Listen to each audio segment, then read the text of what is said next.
Ocean Park. Early morning, misty and cool.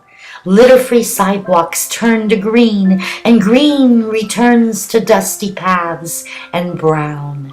Lined by a few city trash cans, benches and bushes and trees where seagulls and pigeons land. Look about, then fly away. The stone drinking fountain refreshes a jogger. Flowers are few and finished for the season. I come in the fall, like I always do, to the edge of the city for an early walk upon a cliff path. Holding the steel rail, I lightly gait, then stop and wait in the shadow of a tree to watch all the citizens arrive early too. Senior citizens. In pairs they come. Hello. They mostly come in pairs. Wrapped by sweater and shawl, a woman carries her sewing basket. Her man, the one for picnics. Hello. You need a warmer jacket, dear. You'll catch a cold. Pause. And did you remember your vitamins, dear? She smiled at him. He followed her. Couldn't hear. They passed. They are old. Her paisley scarf hides brown rubber rollers unsuccessfully. His right hand clutches an Austrian hat, gray with feathers to match the few strands left upon his head. Slow, calm, quiet, they talk, they walk, alone to the edge of the cliff to sit upon a petrified park bench in Ocean Park. She comes to stitch, he to read a novel.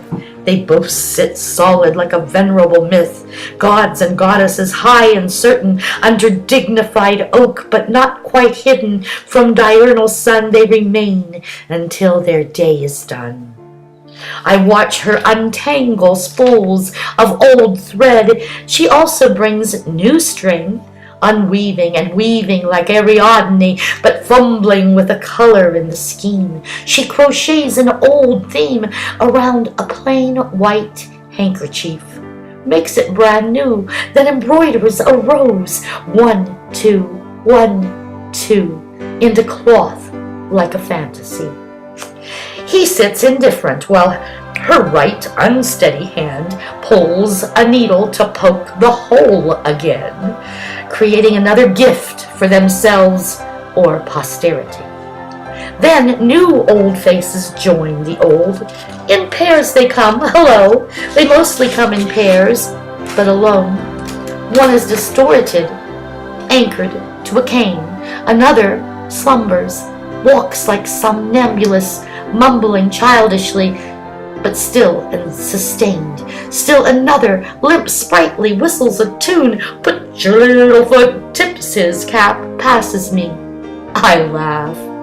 The women come mostly to stitch the new, or mend yesterday's mistakes.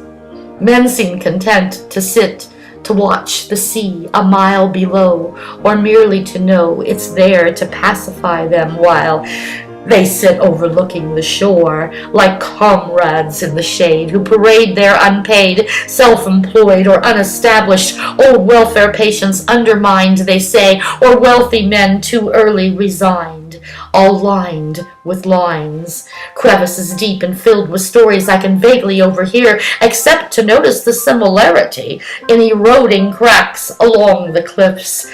There senior citizens sit high.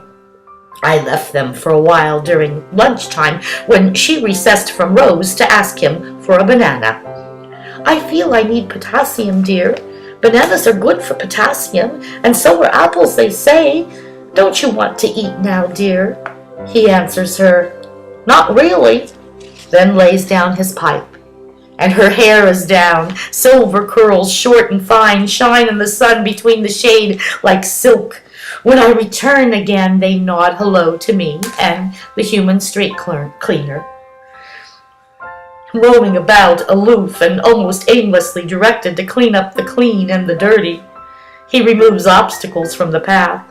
Broken 7-Up bottle, dirty Kleenex, Hershey's wrapper, a child's shoe, McDonald's hamburger, moldy, and he brushes the flies away.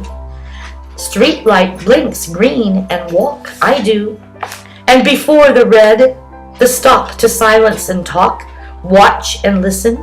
A yellow light, half awake and in between the red and green.